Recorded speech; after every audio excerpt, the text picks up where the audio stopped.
Praise God. Sa tanghali pong ito, no, marami tayong mga pinagdadaanan. Minsan naririnig ko, sinasabi sa akin, life is too hard.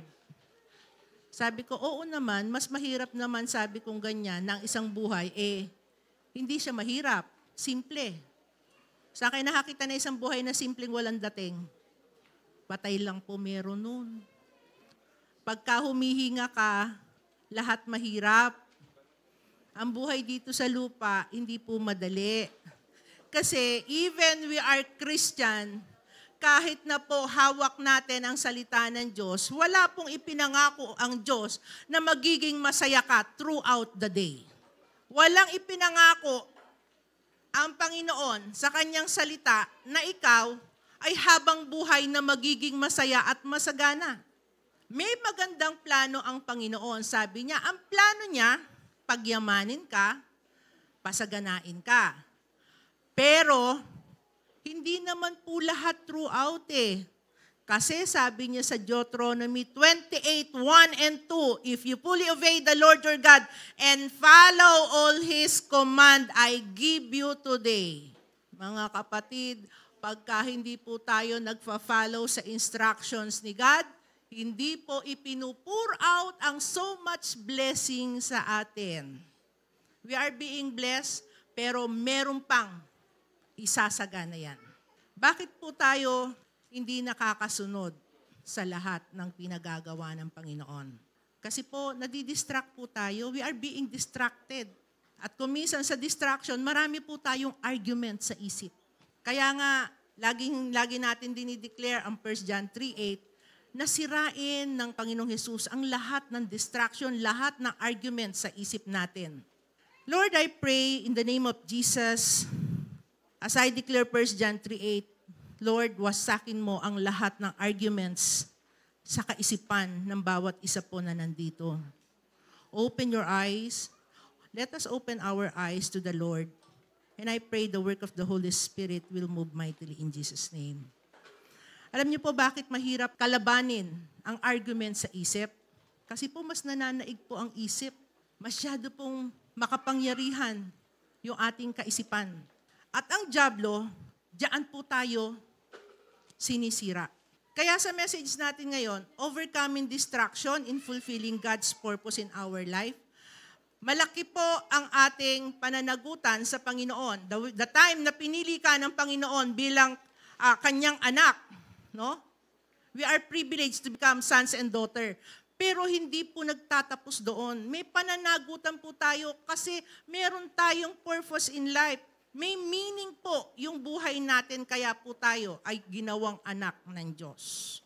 Ngayon, kung hindi pa po malinaw, throughout, ulit-ulit po ang message, nasa atin po yun. Si Jesus, ang Panginoon, hindi naman yan, hindi naman yan katulad ni Hitler, hindi yan katulad ni Trump. No, God is very merciful.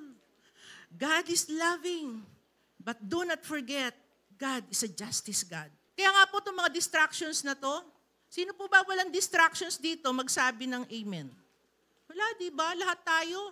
Minsan nga, simple lang Pero the more na tumatagal tayo sa pananampalataya, ito po yung na-realize ko, mas matinding distractions ang pagdadaanan po namin. The reason yung iba tumatalikod. Ayaw Kasi po, the more na lumalalim ang pananampalataya mo, the more na tinetest ka ng Panginoon, at the more na tinetest ka, bumibigat yung distraction mo. Sabi ko nga, sa mga pinagdaanan ko, Lord, ano pa bang hindi ko kakayanin? Ano ba ibig sabihin ng distraction? Tignan nga natin. Sabi nga, distraction is something that takes a person's attention away what they are currently doing. Kung nakapokus ka sa Panginoon ngayon, na-distract ka, aalisin ka niya doon.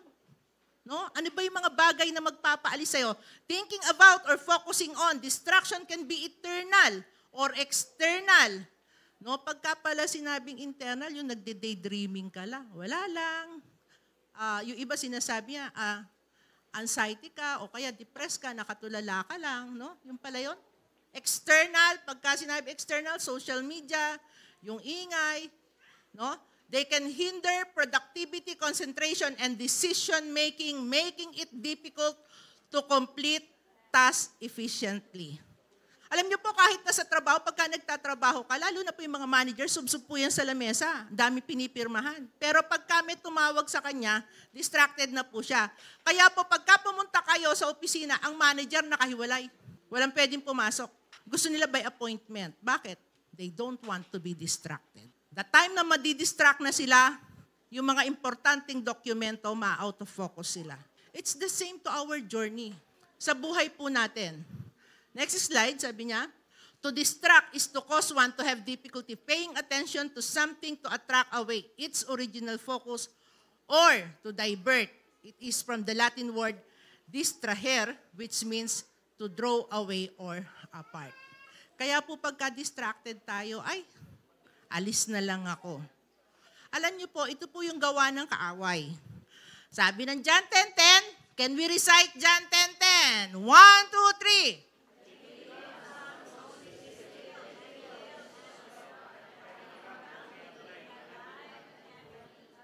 Lagi po natin tatandaan to. Ang gawa ng kaaway, sirain po tayo. Yun lang. Hanggat di niya tayo nasisira, hindi siya titigil. Ngayon, ang iiwanan ko po sa inyo, magpapasira po ba kayo? Kasi may pinangako naman ng Panginoon, sabi niya, I have come that they may have life and may it to the full. Ano pa yung mga kinds of distraction na meron tayo dyan? Unang-una, worries in life. Sino po yung dating nagwo-worry dito na hanggang ngayon nagwo-worry pa rin? Dati nagwo-worry ka na eh. Na-born again ka na, nagwo-worry ka pa din. Sino po yung mga ganun? Alam niyo po yung worries in life, hindi po nawawala yan. Time to time nandyan. Kaya nga po napaka-importante, you know how to handle those distractions and worriness. Kasi kung hindi, lalamunin po tayo ng worriness natin. Letter A, sabi niya dyan, basic needs, food, clothing, shelter, health, relationship. Magkakaugnay po lahat ito. Pagka ikaw isang nanay, lagi mong iniisip anong iluluto, saan kukuha ng iluluto, saan kukuha ng pambayad, yung bills, yung ganito, yung ganyan. Pagka ang tatay naman ang iniisip niya, kinakailangan meron akong laging trabaho kasi I cannot support my family. At pagka nasira, yung dalawang yon, sa nanay at tatay pa lang, sira na ang relasyon ng pamilya. Damay, pati mga bata. Kaya pagdating, yung ating health, magsasuffer. Alam niyo po ba ang number one cause ng sakit ngayon is stress? Stress. Pagka na-stress ka, sino po yung na-stress dito tapos nag-acid reflux? Sinikmura. Tapos hindi niya na alam kung anong gagawin niya. Proven po kasi kapatid ko na-stress. Nung na-stress siya, doon sa pamangking ko, hanggang ngayon may sakit po siya. Dahil lang doon sa stress. Dumating sa point na muntik pa siyang nagka-cancer. Dahil lang sa acid reflux. Ako kasama niya pagka sa ospital, ako isusubong doon sa samahan mo kapatid mo, ganyan-ganyan. Ano yan, colonoscopy yan, makita mo. Alam niyo yung naglalabang puro bula, yung bula sa washing machine? Ganun niya laman ang bitukan niya. The number one killer ngayon is stress. Kahit na wala kang sakit, magkakasakit ka because of stress. Bakit po? Because of the worriness in life. Basic, di po ba? Okay, ano sinasabi ng Luke 21:34? Don't spend all your time thinking about eating or drinking or worrying about life. If you do, the final day will suddenly catch you. Lalamunin po tayo. Lagi nating iniisip, ano yung iluluto? Kaalmusal pa lang. Tanghalian na agad ang iniisip. Kung minsan, bago dumating yung sweldo, iniisip na kung saan kakain sa labas. Alam niyo po, hindi po masama yun. It's okay. Pero dapat pinagpaplanuhan po lahat. Lalo na pagka po tayo ay meron ng health issue. Kasi ang katwiran ng iba, meron naman akong gamot. May maintenance naman po ako. Mga kapatid, may the Lord give us wisdom. Okay, Mark 4:19. Sabi niya dyan, but the worries and cares of the world, the distraction of this age, with its worldly pleasure and the deceitfulness and the false security or glamour or wealth or fame and the passionate desires for all the other things creep and choke out the word and it become unfruitful. Alam niyo po, marami tayong gusto. No? Yung mga passionate desire natin. Gusto ko, yung aking bakanting lupa, malinis, may halaman. Nagpaplantita rin po ako. Minsan sinasabi nga ni Glenda sa akin, Mama, malapit na mamatay ang mga halaman mo kasi hindi ko diniligan. No? Nagpaplantita rin po ako sa bahay. Pero binabalansi ko po. I set my priorities. Kasi hindi naman pwedeng wala kang ginagawa rin sa bahay. No? Pero hindi ibig sabihin, yung mga problema mo, siya yung paiiralin mo. Sabi yung mga worriness na meron ka, no? Yung distraction na ibinibigay sa'yo. Kaya nga sabi sa Colossians 3:2, sabi niya, set your mind on the things above, not on the things on the earth. Yung mga bagay para sa Panginoon. Yung mga bagay na merong value. At inya po waring value itang maanak ang mga kaibat at yuka aking banyo. Sayang neman po, di ba? Alam niyo po, pagka binasa niyo ang Bible, gluttony is a sin. No? Bakit ko po sinasabi? Kasi po nowadays, pagka nag-age ka na ng 40, lalo na may heat index tayo, may tatas na katambing presyon. Maraming inaatake. Minsan at the age of 30, nagme-metformin. I always thank God. Sabi ko, Lord, salamat. I was being blessed. Hindi man sa pera, sabi ko, good health. Wala po akong maintenance in my age of 61. Kaya ngayon, napaka-importante na be aware, mga kapatid. No, minsan pagkain lang, sa family lang, kung ano yung gusto ng anak, sige, bigay lang. Tapos nagbibigay pa ng stress sa atin. Mga kapatid, let us set our mind on the things above. Another distraction, sabi niya dyan, what scares us? Ano ba yung mga nagbibigay sa inyo ng takot? No? Yun po yung mga fear, na mga uncertainties. Yung mga nakakatakot na walang kasiguraduhan. No? Hindi permanente. Sabi niya dyan, letter A, personal life, family, work, business, or kaya job, and then school. Alam niyo po, itong apat na to, domino effect lang po yan. Bakit po? Pagka ikaw ay nagtatrabaho at hindi maayos ang iyong trabaho, ang iniisip mo, papaano ang pangangailangan ko? Pagka hindi maayos ang iyong trabaho, papaano ang pamilya ko? Kapag ang iyong trabaho ay hindi maayos, papaano ang mga pinag-aaral ko? Hindi po ba nakakatakot yun? Gusto natin ang ating pamilya ay maging maayos, makatapos ang ating mga anak. Number one worry natin yun. Ang worry na isang magulang ay hindi makatapos ang kanyang anak. Anong gagawin ng tatay? Anong gagawin ng nanay? They will work hard. They will work hard. Hindi lang 8 hours, 12 hours. Minsan hindi pa kontento ng 12 hours, kukuha pa yan ng kanyang virtual assistant na work yung panggabi. Nagtrabaho po ako sa secular. Isa po yan sa naging worriness ko dahil ako po yung breadwinner noon. Papasok po ako dahil sa Cinderella, open na po siya ng 9:30. Ang gagawin ko, mag-opening to closing po ako. Opening to closing. Tapos pagka-inventory namin, pasok po ako ng umaga, diretso po yan, mag-iimbentaryo ako gabi hanggang kinabukasan po with night differential. Ngayon naiisip ko, sabi ko, oo nga no, sabi kong ganyan. Pinagpapakapagod ka, sabi kong ganyan. Wala ka namang control sa lahat eh. Hindi mo hawak ang buhay ng tao. Hindi mo hawak ang kagustuhan ng anak mo.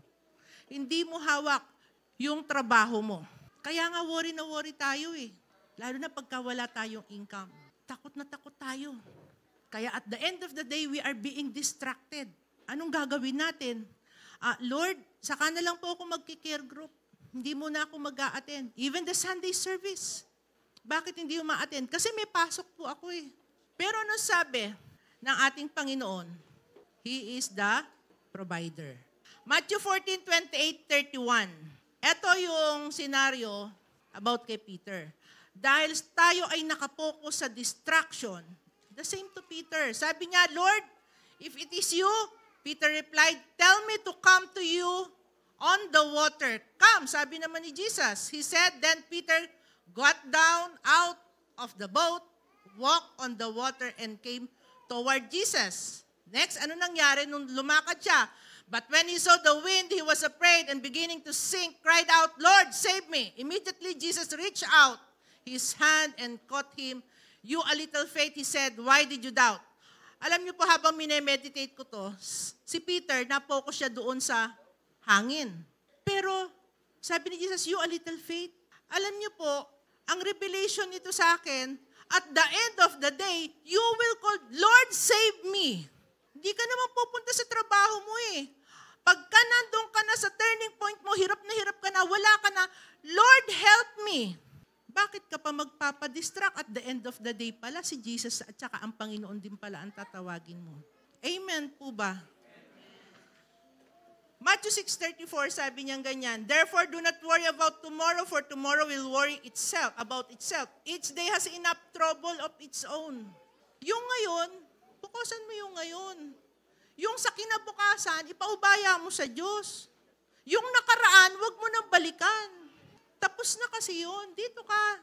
Huwag ka magpa-distract. Ngayon kung nagpapa-distract ka, hindi mo makikita yung future. Kaya sabi nga, do not worry for tomorrow. For tomorrow will worry itself. Number 3, ano sabi sa distraction? Busyness, preoccupied. Tanungin ko po rito kayo, sino po ang hindi busy at saka hindi preoccupied? Sino po ang hindi busy? Lahat po tayo, hindi lamang po tayo busy, alam niyo kung paano, if we choose to rest. Hindi tayo magiging busy pagka pinili natin na manahimik at manatili lang sa loob ng bahay at buksan yung LED mong 50 inches. Laki po, no? 50 inches. Lahat po tayo.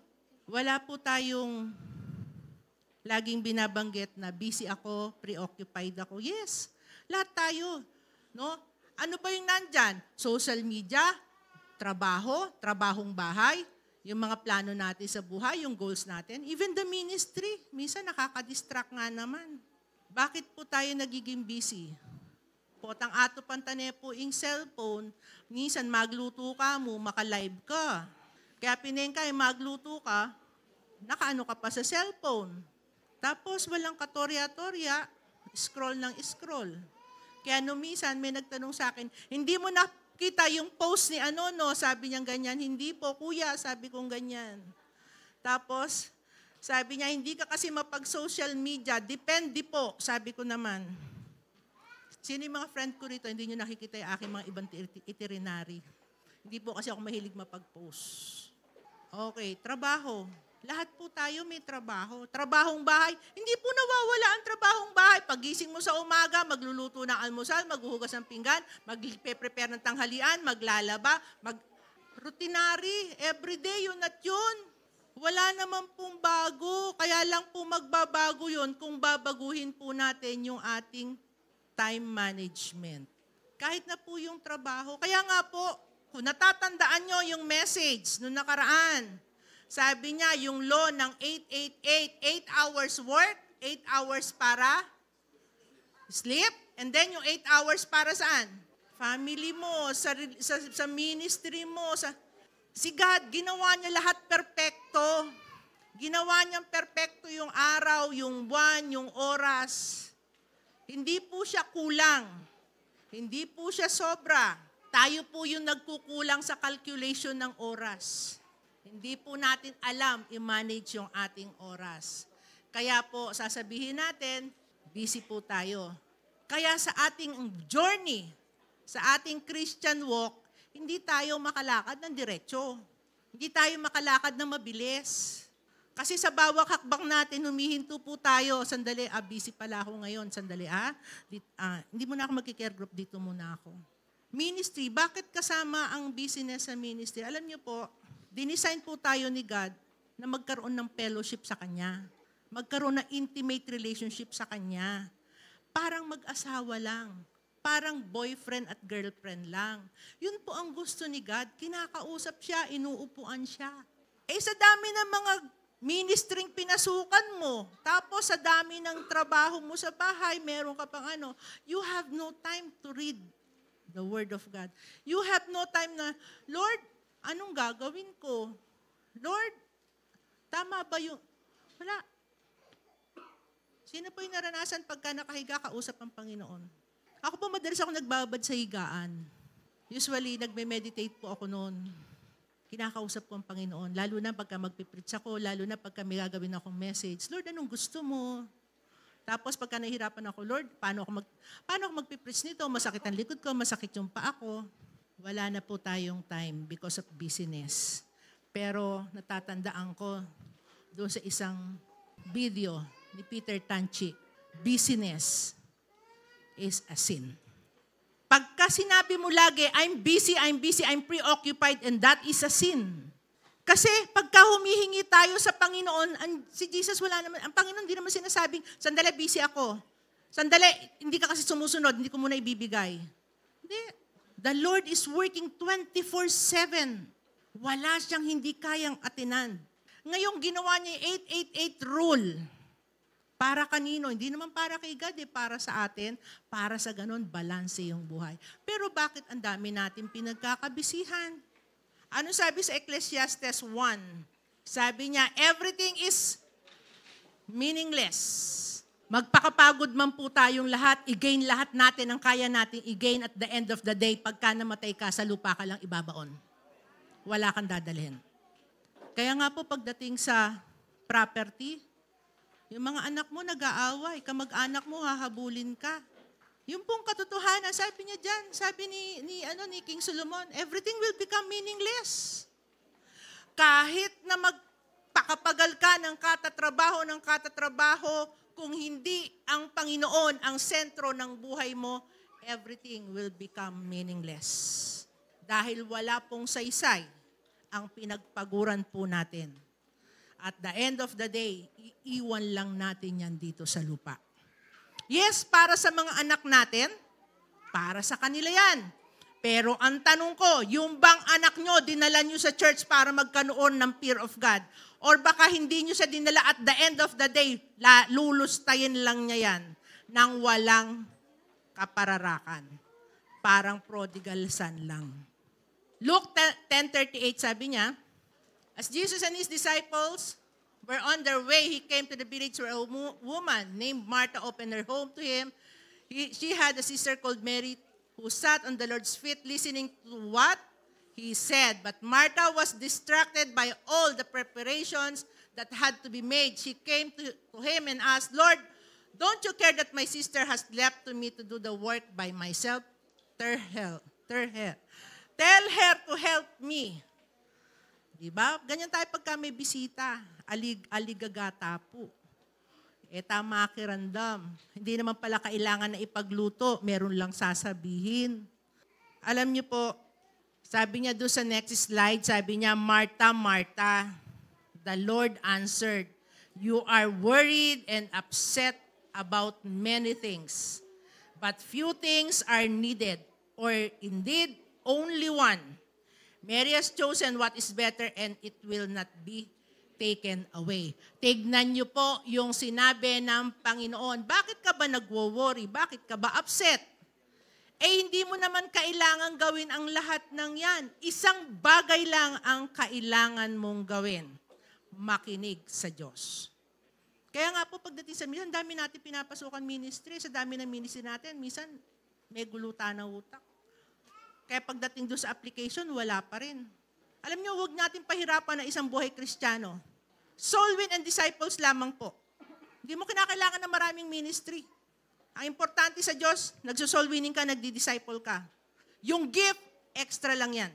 Kaya nga sabi niya, bakit ka upset? Ang dami mong ginagawa. Isa lang naman ang kailangan mong gawin I-apply mo to. Ano yung last distractions na meron tayo sa ating buhay? Sabi niya dyan, approval of others, pleasing others, criticism, and then gossip. Minsan, yung ugali natin na we are pleasing other people using our money, lilibre mo siya para lang walang masabi, or kaya lagi mo iniisip, ay, potatin lang asabi, makanini, kasi ayaw mong may may masabi sa'yo. Mga kapatid, si Jesus nung nag-disciple, hindi siya man-pleaser. Kaya kung minsan, titingnan natin yung social media natin, pagka nakikita natin may mga comment-comment, na-stress na tayo. Kasi tayo naman po kasi, minsan, kung ano-ano yung pinopost natin, pagka may naramdaman tayo hindi maganda, magpo-post tayo. Pagka na-stress tayo, magpo-post tayo. Pagka mga, yung, pati yung mga bill natin, pinopost natin. Alam nyo, lahat po tayo may mga bills, pero we don't need to post everything in social media. Tapos makakarinig po tayo ng criticism. Ako po, yan po ang lagi ko sinasabi sa aking mga tribe. Kung ayaw nyong mapuna, huwag kayong basta-basta nagpo-post or humuhugot sa Facebook. Pangalagaan nyo ang inyong personalidad. Galatians 1:10, sabi niya, am I now trying to win the approval of human beings or of God? Or am I trying to please people? If I were still trying to please people, I would not be a servant of Christ. Alam niyo po, hindi po natin kailangan mag-please ng tao. Ang kailangan lamang po natin laging iisipin, Lord, napiplease ka ba sa ginagawa ko? Lord, tama po ba ito para sa inyo? We don't need to please people. Ako po, isa po yan. Kasi lagi pong nag-sink in na matindi sa akin ang Jeremiah 17:5. Sabi niyang ganyan, curse is the man who trusts in man. Kung ayaw nila sa akin, okay lang. Wala po akong magagawa. Kung ayaw nila akong kasama, masungit ako, okay lang. Pabor nga sa akin yun. Ay, the joke. sabi gano'n no? Kasi, bakit? Kasi hindi ako masyadong makakabala.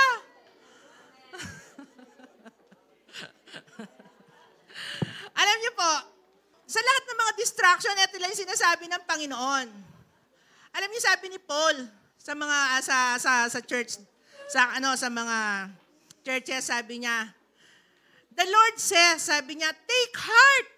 You will experience problem, tribulations. You will experience sickness. You will experience failures. Pero sabi ni Paul, sabi ni God, take heart. Magpakatatag kayo. Tibayan nyo ang inyong puso. Tibayan nyo ang inyong pananampalataya. Dahil sabi ni Jesus, I, the Lord, have overcome the world. Ngayon, kung si Jesus na-overcome niya yun, how come na hindi natin magagawa? Sino ba tinanggap nyo? Sino tinanggap nyo? Kung tinanggap nyo si Jesus, yung ginawa ni Jesus, hindi nyo kayang gawin? By the grace of God, magagawa. Kaya nga sabi niya, my strength, my grace is sufficient and enough for you. Ngayon, paano ba natin ma-overcome itong mga distraction na to? Number 1, do what is right in the eyes of the Lord. Kasi kung hindi mo ipopokus yung, ano ba yung tama? Ano ba yung tamang gawin? Ito ba yung tama? Ano ba ang tama? Tama po ba na dapat tayong regular nag-a-attend ng care group? Tama po ba na nagbabasa tayo ng Bible? Tama po ba na tayo ay lagi nagpe-pray? Bakit hindi po natin nagagawa? Gawin po natin kung ano po yung tama sa mata ng Diyos. Sabi niya sa Deuteronomy 12:28, observe and obey all these words, which I command you, that it may go well with you and your children after you forever. Sabi niya, when you do what is good and right in the sight of the Lord your God, observe and obey. Yun lang naman po sumunod lang po tayo. Pero, yung katutuan po kasi, ikatamo pong tao, masyasta talaga buntok. Stubborn spirit po tayo. Kaya nga po kinakailangan talaga, we are always have a continuous fellowship to the Holy Spirit to convict us. Kasi pagka wala pong conviction, wala. Gawan te imburiteng gawan. Kasi yan, sabihin natin, kasi naman, pagka nag-care group, si mentor, nakakasakit ng damdamin. No? Si pastor kasi pagka nagsalita sa pulpit, parang sa akin lahat ang patama. Alam niyo po, nung hindi pa ako pastor, nandyan ako. Yan, pangalawang row na yan. Every time na ministry, alam niyo po, na parang may isang adobe na talagang tinatarak dito sa dibdib ko at yung tiyan ko gumaganon. Na hindi ko talaga maintindihan. Kasi bago pa lang akong Kristiyano. Yun pala po yun. Alam niyo po bakit tayo kinukorek ng Panginoon? Dahil mahal niya po tayo. Kung hindi po tayo magpapakorek, lahat ng distractions na yan, lagi nating mararanasan. Do what is right in the eyes of the Lord. 1 Corinthians 6:12, everything is permissible, everything is allowable, lawful. Sabi ng Panginoon, but not all things are helpful. Sabi niyang ganyan, everything is lawful for me, but I will not become the slave of anything or be brought under its power. Lahat naman, i-allow ni Lord. Sige lang. Pero ang tanong, is it helpful? Ito ba ay makakatulong? Ito ba ay may magagawang mabuti? Hindi naman po. Kaya nga sabi niya dyan sa James 4:17, if anyone then knows the good they ought to do and doesn't do it, it is a sin for them. Yung pala yun, pagka hindi mo ginawa kung ano yung tama, kasalanan pa rin. Oo nga naman, kasi nga mali. Gawin po natin kung ano yung tama sa mata ng Diyos, hindi po sa mata ng tao. Number 2, develop proactive habits.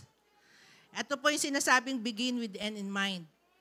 Noong mga nakaraang messages, lagi po natin sinasabi, lagi pong message ng ating punong pastor tungkol sa financial management, yan pong organizational skills, plans and goals, and then time management. Alam niyo po, kapag itong 4 na to, chinampion nyo sa sarili nyo, hindi kayo magkakaroon ng maraming distraction. Bakit po? Financial management, kung marunong kayo mag-arrange ng pera, ng finances nyo, kung saan nyo dadalhin, at huwag nyong kakalimutan ang tithes and offering nyo, hindi kayo magkakaroon ng problema, magpo-post kayo na bayaran na naman ng espelap ko. Buti na lang ang church, ang laki-laki ng bill, hindi nagpo-post. Lahat po tayo may mga bills, pero kung marunong po tayong humawak ng ating finances, hindi po tayo magkakaroon ng distraction. Hindi po tayo ma-out of focus. Organizational skills, let us organize our life. Ano po ba yung top most priority? Ano yung trabaho mo bilang nanay? Ano ang trabaho mo bilang member ng church? Ano ang trabaho mo bilang care group leader? Ano ang trabaho mo bilang miyembro ng mga ministry ng church? Lahat po yan. We need to organize. Kasi po pag hindi tayo organize, ay naku, halo-halong kalamay po yan. Kailangan po naka-planner yan. Kaya nga po, pagdating pa lang ng January, pinagagawa na po sa atin to, di ba? Meron tayong PDP. Kumusta po PDP nyo? Nasaan na po? Wala na. Katatapos ko lang po mag-evaluate ng PDP ko. At wala pa sa 15% yung nagawa ko. Bakit ko po pinakita ngayon to sa inyo? So that you will realize na napaka-importante ang nagpaplano, napaka-importante ang organize ka, no? Yung 1-year plan mo, tapos i-drop mo yan ng monthly. Kasi po kung hindi, magal kami. Pastor, magal kami. What more kayo? Sasabihin nyo, busy kayo sa trabaho sa bahay, busy kayo. Yun lang sa inyo po yun. Pero pagka ginawa nyo po ito, even time management, I assure you, baka hindi lang care group ang inaatinan nyo once a week. Baka kayo mismo, agka-cheng mentor you, mentor mag-soul winning tapo. Amen po ba? Balikan nyo po yung PDP nyo, baka mamaya makita nyo pa.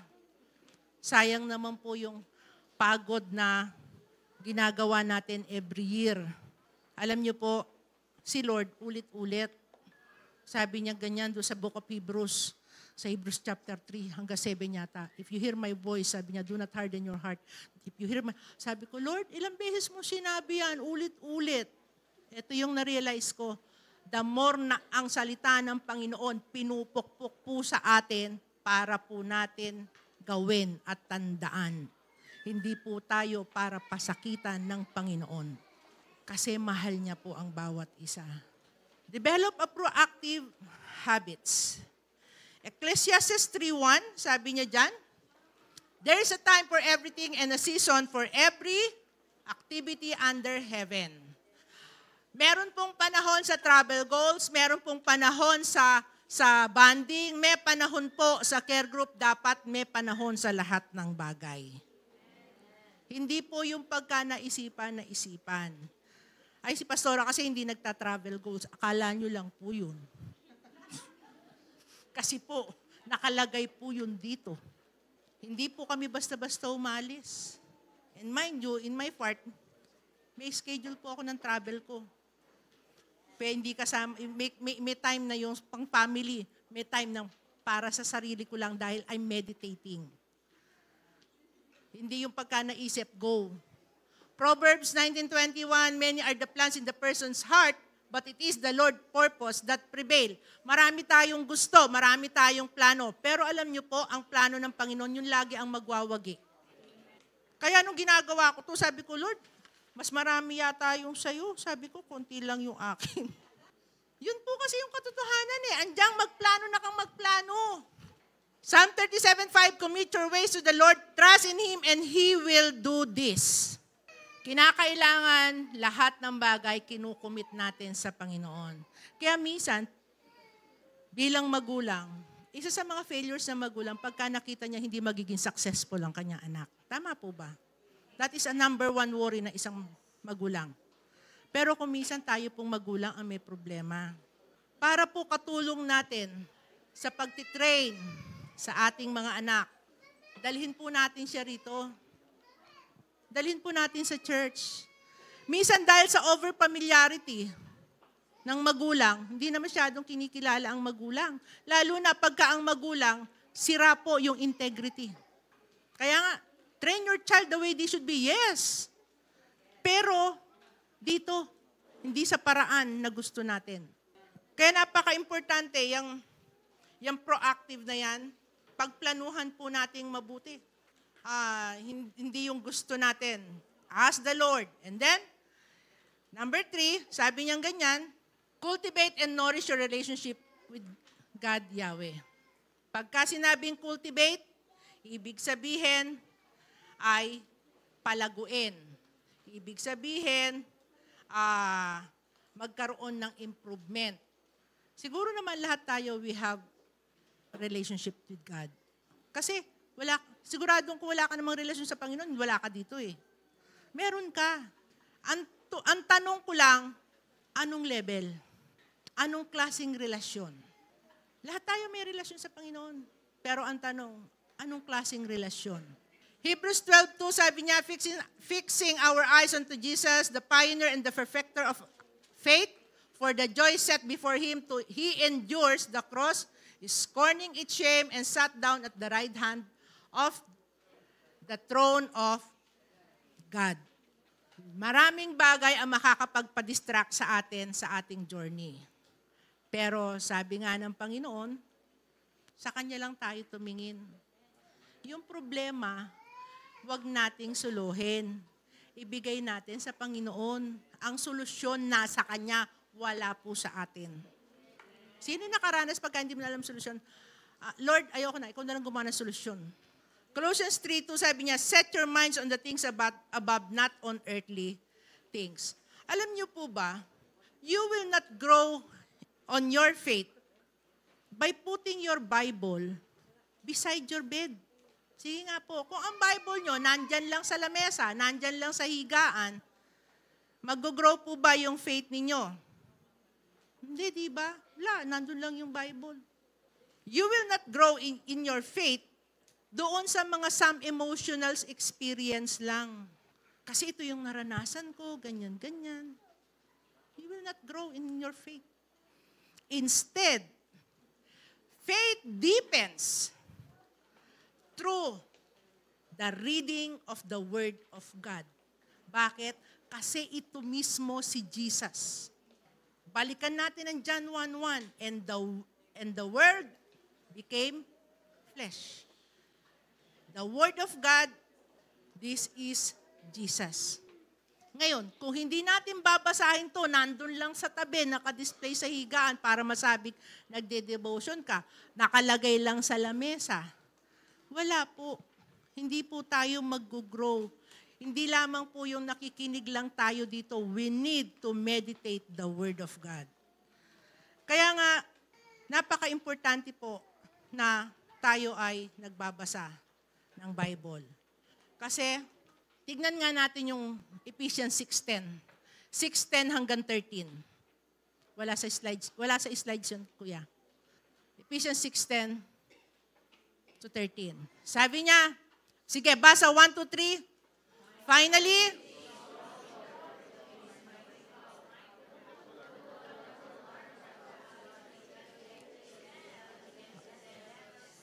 okay, next. For our struggle is not against flesh and blood, but against the rulers, against the authorities, against the power of this darkness world, and against the spiritual forces of evil in the heavenly realms. Therefore, put on the full armor of God, so that when the day of evil comes, you may be able to stand your ground. And after you have done everything, to stand. Lahat po ng distraction, gawa po ng kaawayan. Sabi ng Panginoon, put the full armor of God. Ang full armor of God, ito po. Para sa ganon, pagdating ng distraction, kaya nyong tumayo sa lahat ng gawa ng kaaway. Amen? Panoorin natin itong video na to.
katulad po natin. Sa umpisa, babasa siya, na-distract siya sa kanyang trabaho, na-distract siya sa kanyang personal na buhay. No? Nakita niyo yung Bible, nasa lamesa na lang. Tinitignan na lang niya. Alam niyo po, nakita niyo yung kanyang purpose na supposed to be, isi-share niya yung gospel sa tatay niya. Topmost priority. Pero anong ginawa niya? Binaba niya. Mga kapatid, know the meaning of your life. Priority is priority. And God is our priority. Pagka inuna mo ang Panginoon sa buhay mo, ang lahat ng problema mo, ang lahat ng pangangailangan mo, ang lahat ng kailangan mo, Diyos ang bahala sa iyo. I have this book, Dr. David Jeremiah. Anong title? Overcomer. Kaya nga sabi ko, binabasa ko to time to time. Lahat ng istorya, how to overcome nandito. A true to life story. Basahin ko yung sinasabi ni David Jeremiah, and this is the quote. Living the life on an overcomer will bring you strength, peace, courage, hope, and joy. It will also bring victory in your spiritual life. That's important because victory is God's purpose to His children. Ang purpose po ng Panginoon sa atin ay matuto tayo na mag-overcome at mabuhay tayo na may victory sa buhay. Huwag po nating bigyan ng importansya ang mga bagay na makakapag-distract sa atin. Let us focus to our God.